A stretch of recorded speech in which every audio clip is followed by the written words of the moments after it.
Good morning. This is The Conversation. It comes your way Monday through to Friday on TOS TV Network, your digital first Pan-African network. I am Nkamian John. And I am Ade Suwa. Good morning and welcome to the show.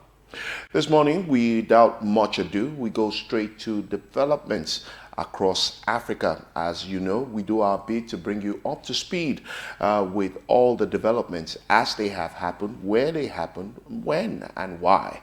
And so this morning, without wasting time, we take off from the southern part of Africa, South Africa to be precise, where its annual consumer price index CPI for the year 2020 was at 3.3%, the lowest inflation recorded since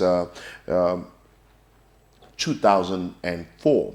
Now, Statistics South Africa, Stats SA, said on Wednesday. Now, Stats SA attributed food and non-alcoholic beverages as the main drivers of inflation in December, with a monthly increase of 0.5% and an annual increase of 6.0%. Now, this was up from November's annual reading of 5.8%. Meat prices rose by 7.3% from a year ago and by 1.2% from November. That's quite interesting. Positive news from South Africa right there.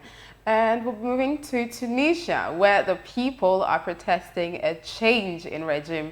The people of Tunisia want a change. They're actually saying the whole system must go. So protesters have rallied in Tunisia's capital after several nights of street violence, reviving the chants that rang a decade ago in a revolution that brought in democracy. The people want the fall of the regime. Daytime protests in Tunis and some other cities demanding jobs, dignity, and the release of detainees have followed clashes over recent nights between security forces and youths, as COVID-19 restrictions add to wider economic malaise. The whole system must go. We will return to the streets and we will regain our rights and our dignity that a corrupt elite seized after the revolution, said Maher Abid, an unemployed protester. That is quite interesting, actually, to see that people are.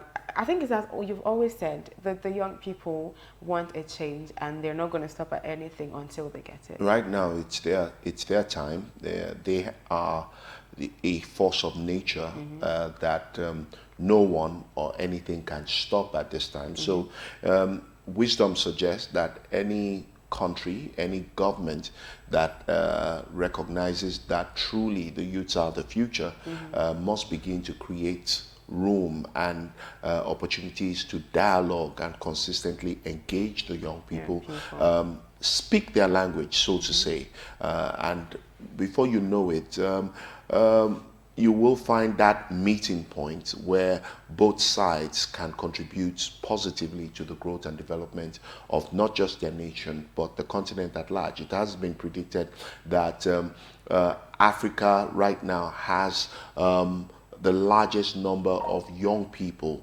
across the world. Yes.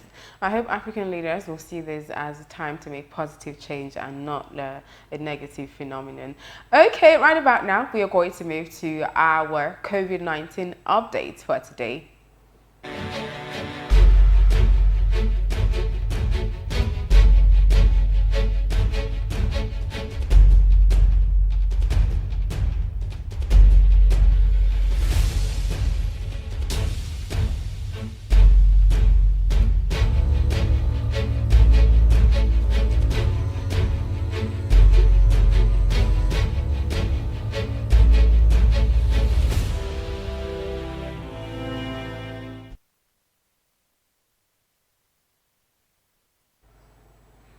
All right, thanks for staying with us. Looking at the COVID-19 figures there, just about 3.5 million cases across Nigeria, but I can tell you that the death toll is quite high in the UK, and English citizens are particularly not happy as far as the development is concerned. Government under Boris Johnson is doing everything possible to roll out the vaccines as quickly quickly as possible. And we also hear that Pfizer is also carrying out further research to be able to come out with a vaccine that can deal with the new variants. Of course, in the last 2 months to be precise, it's been discovered all across the world, particularly South Africa, even Nigeria, that new strands of the virus have mutated, and the various producers of COVID-19 vaccines across the world are in a rush to try to meet up with the quick spate of mutation of these variants. Australia has also been hit. I beg your pardon, Canada has been hit with a new variant. They've discovered that a new variant, and we hear that President Joe Biden is going to once again put the travel ban in place, especially from countries like the UK, Brazil, and even South Africa. That's quite sad.